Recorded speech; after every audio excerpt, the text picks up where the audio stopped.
Smallest 5-digit number which is divisible by 12, 18 and 21. ఏదైతే number 12 తోటి 18 తోటి 21 తోటి డివైడ్ అవుతుందో ఆ నంబర్ నాకు ఆన్సర్ రావాలి. ఒక చిన్న కాన్సెప్ట్ తెలిస్తే మీరు ఈజీగా దీన్ని ఆన్సర్ చేస్తారు. ఇన్పుట్లో ఒక నంబర్ 18 ఉంది. 18 డిజిటల్ సమ్ ఎంత? 9. ఎల్సిఎం చేసేటప్పుడు, కాసాగు చేసేటప్పుడు ఇన్పుట్లో ఒక నంబర్ 9 ఉందనుకోండి, రైట్? ఆన్సర్ డిజిటల్ సమ్ కూడా 9 ఉంటుంది. కాసాగు చేసేటప్పుడు ఇన్పుట్లో ఒక నంబర్, రైట్? ఇన్పుట్లో ఒక నంబర్, ఇక్కడ 18 తీసుకుంటున్నా.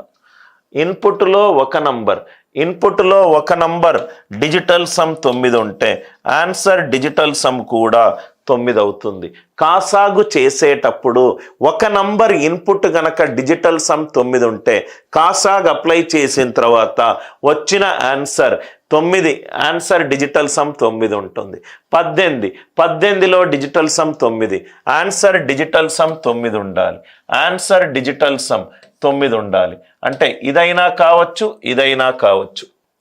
ఇన్పుట్లో 21 అనేది 7 తోటి భాగింపబడుతుంది. ఇన్పుట్లో ఒక నంబర్ 7 తోటి భాగింపబడితే ఆన్సర్ కూడా 7 తోటి భాగింపబడాలి. 7 యొక్క భాజనీయతా సూత్రము ఏం సార్? 7 యొక్క భాజనీయతా సూత్రము, రైట్? 3 డిజిట్ల తర్వాత స్లాష్ పెట్టుకోవాలి. ప్లస్ మైనస్ 80 మైనస్ 10 ఎంత? 70. 70 అనేది 7తో డివైడ్ అవుతుంది. అంటే ఇది ఆన్సర్ కాదు. Are you all with me? కాసాగు చేసేటప్పుడు ఇన్పుట్లో ఒక నంబర్ 9 ఆర్ 9కి సంబంధించిన ఏదైనా దాని యొక్క లబ్ధంకి సంబంధించిన నంబర్ 9 4 36, 9 5 45, 9 6 54 ఏదైనా అయిందనుకోండి, ఆన్సర్ డిజిటల్ సమ్ 9 కావాలి. కాబట్టి 9 కాని నంబర్లను తీసేయండి. ఇక్కడ మళ్ళీ 21 ప్రైమ్ నంబర్. అతి ముఖ్యమైన సంఖ్య ఏంటి అనంటే ప్రధాన సంఖ్య. మిగతా ఏవైనా సంఖ్యలు ప్రధాన సంఖ్య నుంచి వచ్చింది. అందుకే ప్రధాన సంఖ్య కాన్సెప్ట్ పూర్తిగా మనకు అర్థం కావాలి. 21 7, ఆన్సర్ 7 తోటి డివైడ్ అవ్వాలి. I hope the logic it is clear. ఇది చూడండి సార్, స్క్వేర్ రూట్ ఆఫ్ 1 + 1² + 2², 1/2² + 3². ఇది ఈ క్వశ్చన్, రైట్? చాలా important model sir. Pattern recognition, pattern identification. క్వశ్చన్లో ఉన్న ప్యాటర్న్ని, ఆన్సర్లో ఉన్న ప్యాటర్న్ని ఐడెంటిఫై చేస్తే చాలా ఈజీగా మనకు ఆన్సర్ వస్తుంది. Pattern identification. క్వశ్చన్ చూడండి సార్. ఫస్ట్ ఈ క్వశ్చన్ని సాల్వ్ చేయకండి. ఫస్ట్ క్వశ్చన్ చదవండి. లాస్ట్ వాల్యూ 2008 తోటి ఎంటర్ అయింది. ఆన్సర్లో ఆప్షన్లో ఒక్కొక్కటి 2008, 2007 అని ఉన్నది. ఓకే, నౌ ఫస్ట్ టర్మ్ తీసుకుంటున్నా.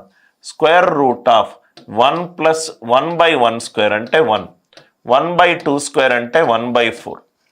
అంటే ఇదేమవుతుంది? స్క్వేర్ రూట్ ఆఫ్ 2 + 1/4 అంటే 9/4 అంటే 3/2. 3/2ని నేను 2 - 1/2గా రాసుకోవచ్చా? 2 - 1/2గా రాసుకోవచ్చు.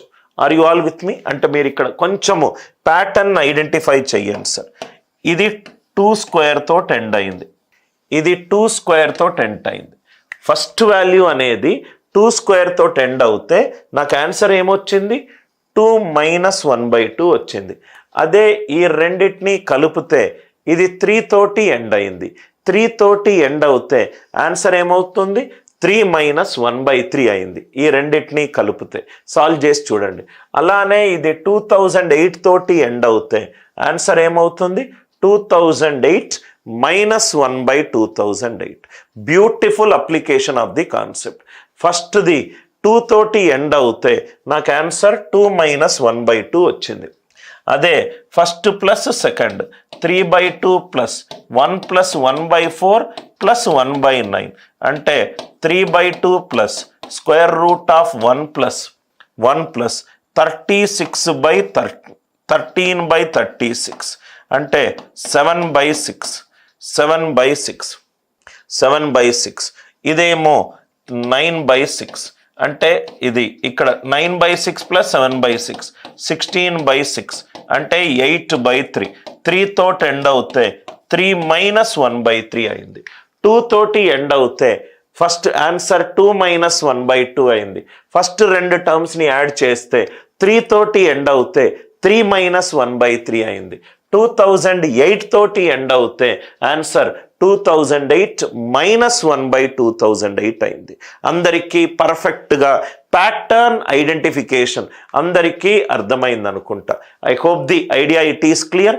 మనము డిస్కస్ చేసిన learn to solve questions without solving అనే ఒక స్పెషల్ వర్క్షాప్లో ఇది మిగిలిన క్వశ్చన్లు.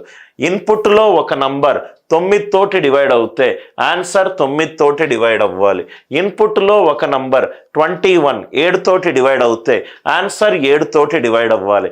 7 అనే ప్రధాన సంఖ్య యొక్క భాజనీయత సూత్రము 3 డిజిట్ల తర్వాత స్లాష్ పెట్టుకోండి, ప్లస్ మైనస్. ఇది కూడా లాజిక్ ప్యాటర్న్ ఐడెంటిఫికేషన్ అందరికి అర్థమైంది అనుకుంటా.